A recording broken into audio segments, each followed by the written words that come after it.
Bonjour à tous et bienvenue sur C17, place de la Fourche. Nous sommes devant l'arbre le plus célèbre de La Rochelle. Je suis avec Chantal Vetter qui va nous en parler parce que qu'est-ce qui se passe aujourd'hui? Qu'est-ce qui lui arrive à cet arbre? Cet arbre, c'est un Paulownia Oui, qui a été planté par Michel Crépeau dans les années 70, donc il a un peu plus de 50 ans. Et comme c'est un arbre à fort développement, donc c'est un arbre à 50 ans qui est déjà magnifique. Alors, pour nous, bien sûr, c'est un arbre emblématique.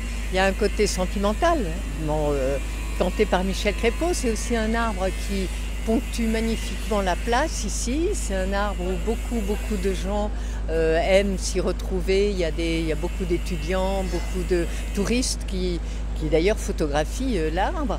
Et pour nous, c'est aussi très important parce que en cette époque de dérèglement et réchauffement climatique, c'est un très bel îlot de fraîcheur. Bon, malheureusement, ce Paulownia est attaqué par un champignon.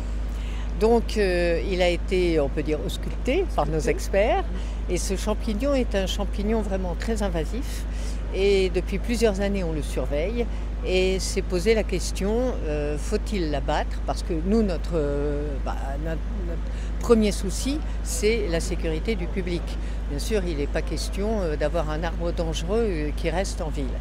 Alors, il était question de penser à l'abattre, bien sûr, pour la sécurité des gens, mais en même temps, comme c'est un arbre extrêmement emblématique, on s'est dit qu'on avait peut-être des possibilités de retarder, on va dire, son abattage, qui un jour sera inéluctable, bien évidemment. Donc, on a fait venir un expert, d'ailleurs de Belgique, qui a vu que cet arbre pouvait, si on y prenait soin et si on l'encadrait et s'il était vraiment bien protégé, pourrait tenir encore quelques années. On a ensuite fait comme une tomographie de cet arbre, c'est-à-dire comme un IRM. On a vu l'intérieur de l'arbre. Voilà, on a vu que effectivement le champignon prenait de l'ampleur. Mais en même temps, nos experts sont allés voir ailleurs ce qui se passait.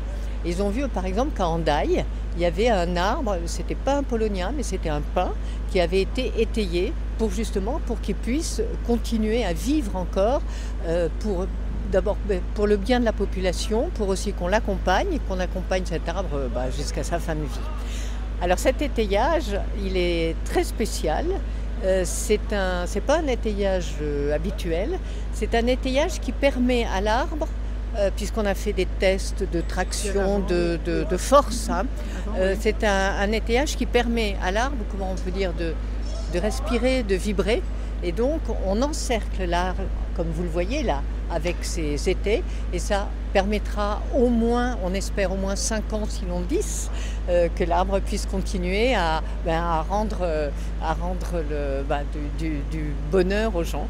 Voilà. Alors c'est un effort important qu'on fait pour cet arbre parce qu'il est emblématique. C'est pas un effort qu'on pourrait faire bien sûr sur tous les arbres de La Rochelle, mais celui-là il est spécial. C'est un prix élevé, mais on a pensé que ça valait le coup. On peut dire, hein, c'est 24 000 € cet étayage, mais vraiment on a été tous d'accord. Et puis le public aussi, notre population a dit mais attendez, cet arbre est magnifique, faites en sorte de le garder le plus longtemps possible. Bon, mais on a pu le faire. merci Chantal Vetter, en charge de la nature en ville. Exactement. Merci. À bientôt sur C17 et toujours en direct.